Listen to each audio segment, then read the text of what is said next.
scan the QR code, there's going to be automatic translation. Can you guys put the code up, please? Okay. Bom dia a todos e bem-vindo a essa sessão especial. É uma grande honra dar início à primeira sessão em português da história do Instituto Milken, aqui em Los Angeles.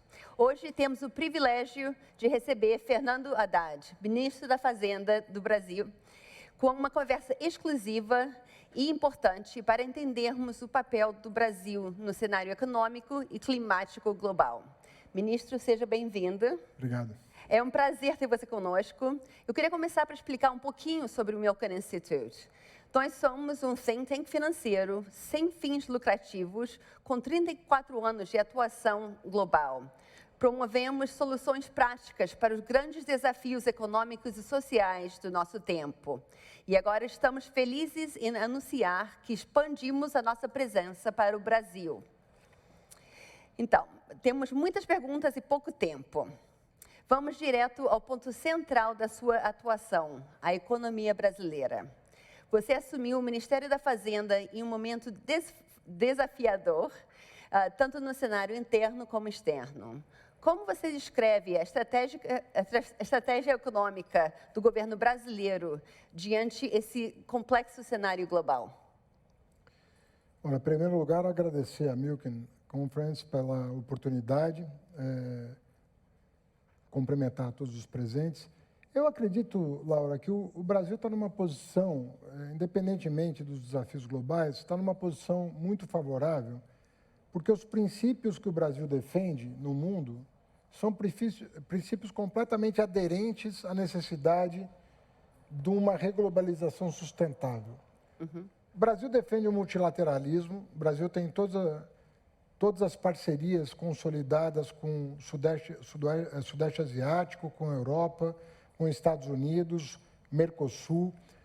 Tem ótimas relações com os grandes blocos econômicos. Acabamos de fechar um acordo com a União Europeia. Temos interesse em nos aproximar mais dos Estados Unidos. Fizemos isso na administração Biden, faremos isso na administração Trump.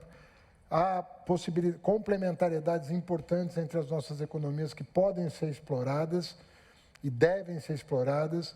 A América do Sul, em especial, é um território geopolítico muito favorável ao investimento, representa a segurança jurídica, representa a segurança política, representa a segurança energética sustentável, porque é um continente capaz de produzir energia limpa. O Brasil tem 90% da sua produção elétrica sustentável, biocombustíveis, motores híbridos, enfim, nós temos um potencial de aproveitamento enorme e é um território... o Brasil é um país que tem uma diplomacia muito tradicional, né, e multilateral. Uhum. Então, eu acredito que se nós tomarmos as providências que estamos tomando, né, avançarmos em criar um ambiente de negócio favorável ao investimento, como é o caso de reforma tributária, mercado de carbono, mercado de crédito, mercado de capitais, todas as mudanças que estão sendo feitas, o Brasil vai continuar recebendo muito investimento e tem tudo para crescer de forma sustentável a uma taxa média de 3% ao ano, que é o nosso objetivo nos 4 anos de mandato do presidente Lula, crescer uma média de 3%, porque isso para nós é uma espécie de piso a partir do qual nós podemos voltar a sonhar com uma economia mais sólida e mais justa do ponto de vista social.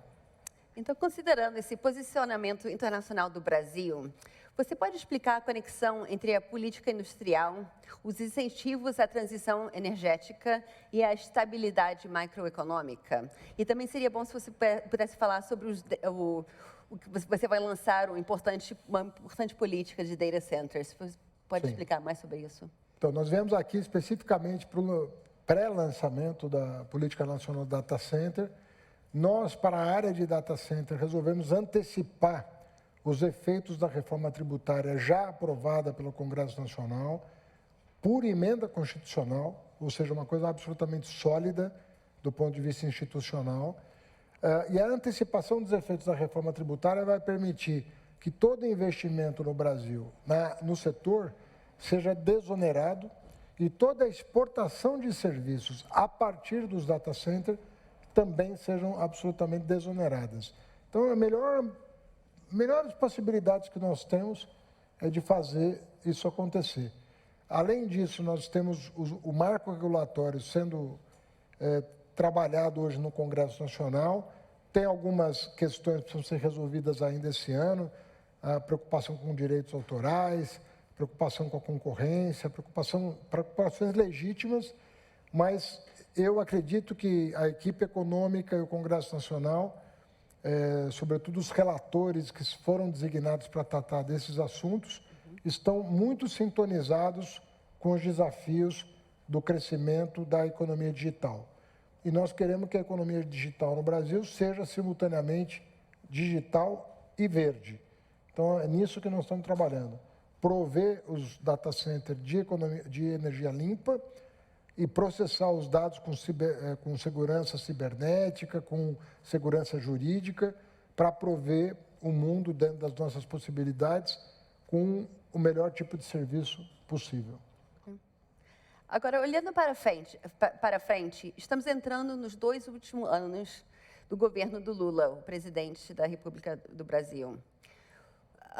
Depois de conduzir agendas tão estratégicas como o G20 e o COP30, o que podemos esperar de positivo para o Brasil nesse fim do mandato? Olha, o ano passado tivemos muito êxito na presidência do G20. Depois de muitos anos, nós conseguimos construir um comunicado unânime, né, que é a regra no G20. O comunicado tem que ser unânime dos 20 países. Isso já aconteceu. Na minha opinião, a presidência foi muito valorizada pelos nossos parceiros. E agora, no âmbito da COP e dos BRICS, a mesma coisa. Nós estamos trabalhando com o Banco Mundial, com o BID, com o FMI, com várias entidades da sociedade civil organizada global, que nos provê de insumos para apresentar na COP alguns arranjos financeiros avançados, né, de uma geração mais avançada, para garantir o pagamento de serviços ambientais para países pobres manterem as suas florestas tropicais em pé, né, e começamos a esboçar um modelo de mercado internacional de crédito de carbono, que também é uma coisa que pode alçar voo e garantir que o desenvolvimento global seja sustentável. Então, falando sobre isso, como você enxerga o papel do Plano de Transformação Ecológica, o PTE, e o Tropical Forest Forever Facility, o TFF, na construção de um mercado de carbono? Olha, o Plano de Transformação Ecológica brasileiro, ele tem um conjunto enorme de ações, são mais de 100 ações, que vão desde biofertilizante, passando por biocombustíveis, inclusive SAF, e chegando na combate ao desmatamento, recuperação de pastagens, enfim, é um amplo conjunto, data center, é um amplo conjunto de medidas que estão se desdobrando no tempo, né? Porque nós temos uma equipe técnica que vai processando essas informações e entregando para o Congresso as iniciativas que vão dando uma cara holística, global, para esse plano de transformação ecológica. Eu acredito que nós vamos consolidar uma compreensão de que o potencial de crescimento da economia brasileira não é menor do que 3%. Ou seja, nós já fizemos o FMI reconhecer que o nosso potencial saiu de 1,5%, foi para 2,5%, né? E eu tenho certeza que ao final do mandato do presidente Lula, o mundo vai estar convencido de que o Brasil pode crescer a uma taxa mínima de 3%. Porque o conjunto de projetos que o país já tem disponíveis, né, se nós continuarmos, né, com o plano que foi apresentado ao país depois da eleição de 2022, se nós não nos desviarmos daquilo que foi combinado com a sociedade, nós temos condição de chegar no final do mandato num outro patamar de discussão com os nossos parceiros. Agora eu queria falar do ano passado. Durante a presidência brasileira do G20, o país colocou temas econômicos e ambientais no centro da discussão global. Na sua visão, quais foram os principais avanços alcançados até aqui?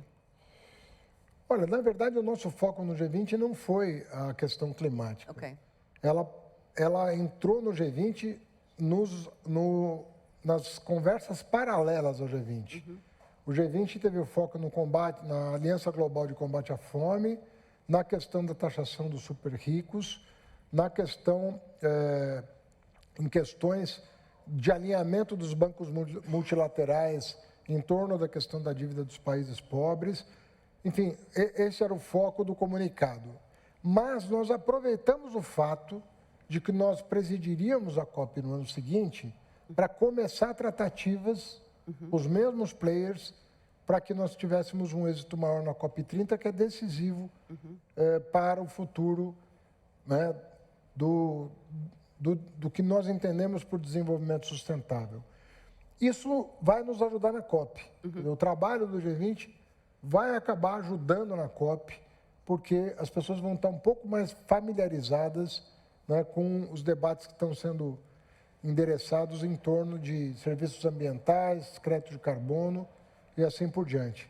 Então, eu acredito que o presidente da COP Brasil, que é o André Corrêa do Lago, ministra Marina Silva, que é um grande expoente da defesa do ambientalismo, Ministério das Finanças do Brasil, que abraçou a causa ambiental desde o primeiro dia do governo Lula, eu penso que nós vamos ter condições de colocar para a comunidade internacional uma agenda para além, né, da nossa rotina, né, um pouco mais ambiciosa, né? Seguindo nessa linha de atuação internacional, outro ponto importante é a atuação do Brasil no BRICS e no Sul Global. Com a ampliação do BRICS, como você vê a evolução do bloco nos próximos anos? E há planos do Brasil para propor novas agendas dentro desse grupo? Olha, os BRICS, eles cresceram, né? Teve mais adesão aos BRICS. O importante dos BRICS é que ele tem um papel de forçar o multilateralismo, né? O mundo, até pouco tempo atrás, 20 anos atrás, nós estamos muito habituados a pensar G7, G8, G7 com 3 convidados, com 4 convidados. A hora que você abre um pouco mais e reconhece que tem novos atores no cenário global, que tem um destaque muito grande, que tem... você começa a mudar um pouco a ordem das coisas, né? Os BRICS hoje são 2/3 da população mundial, quase 80% do PIB. Ou seja, nós estamos falando de um grupo de pessoas que podem efetivamente fazer com que propostas da OCDE deslanchem, novas encomendas sejam feitas de reformas institucionais, reforma de organismos multilaterais. Isso tudo vai ficando mais fácil num ambiente um pouco mais plural, né? Então, eu penso que os BRICS, eles dialogam com essa agenda de ampliar um pouco o debate para facilitar as reformas institucionais necessárias. Ministro, para fechar a sessão, infelizmente temos só 3 minutos. Temos aqui na conferência do Instituto Milken 5.000 investidores globais. Como você avalia o relacionamento do Brasil com investidores internacionais nesse momento? Qual é a mensagem que você gostaria de deixar a eles? E também gostaria que você falasse sobre os setores da economia onde os investidores estrangeiros serão mais necessários e bem-vindos. Muito bem. Então, começando pelo fim da sua pergunta, eu acredito que está em curso no Brasil um processo interessante de aumento dos investimentos privados. Na área de infraestrutura, isso já é uma realidade incrível. A quantidade de contratos já assinados de rodovias, portos, aeroportos, ferrovias, é uma coisa realmente que chama atenção. Os ministros da área de infraestrutura estão num voo de cruzeiro em torno das licitações. O Brasil aperfeiçoou muito a sua legislação e vai continuar aperfeiçoando a sua legislação de concessões e parcerias público-privadas. Então, eu acredito que é um campo enorme, né, de parcerias que podem ser estabelecidas. E, repito, isso já está acontecendo. Na esteira disso, há um projeto de reindustrialização do país, né, capitaneado pelo vice-presidente da República, que é o ministro do Desenvolvimento. E a Nova Indústria Brasil está efetivamente ganhando tração com o anúncio de centenas de bilhões de investimentos nas mais diversas áreas da economia. Papel e celulose, indústria automobilística, energia limpa, enfim, setor de logística, muitos anúncios sendo feitos, né? A última visita que eu fiz com o presidente a uma empresa, o anúncio feito pela empresa foi de 34 bilhões de investimentos até 2030, uma empresa. Se somar o portfólio de investimentos anunciados por setores sérios e com tradição na economia brasileira, a gente vê que nós temos muito campo pela frente. E a visita aqui tem o intuito de chamar a atenção de um setor que, na nossa visão, pode aproveitar muito mais as oportunidades que estão sendo oferecidas pelo país. Então, é uma visita no sentido de buscar uma aproximação com quem pode olhar para o Brasil de uma maneira ainda mais interessada. Então, muito obrigada, ministro, pela sua presença, sua disponibilidade e pelos seus insights. Gostaria de deixar um convite especial para todos. Esse ano, o Brasil será o centro das atenções globais com a realização da COP30 em Belém, de 10 a 21 de novembro. Essa será uma oportunidade histórica para o país liderar discussões fundamentais sobre clima, desenvolvimento sustentável e investimento responsável. Para apoiar esse momento tão importante, o Instituto Milken realizará, no dia 10 e 11 de novembro, em São Paulo, um evento que servirá como preparativo para a COP30. Nosso objetivo é mobilizar líderes e investidores, criando pontes entre capital e impacto em direção a um futuro mais sustentável. Esperamos ver todos vocês no Brasil. Muito obrigada. Tenham um bom dia. Obrigado.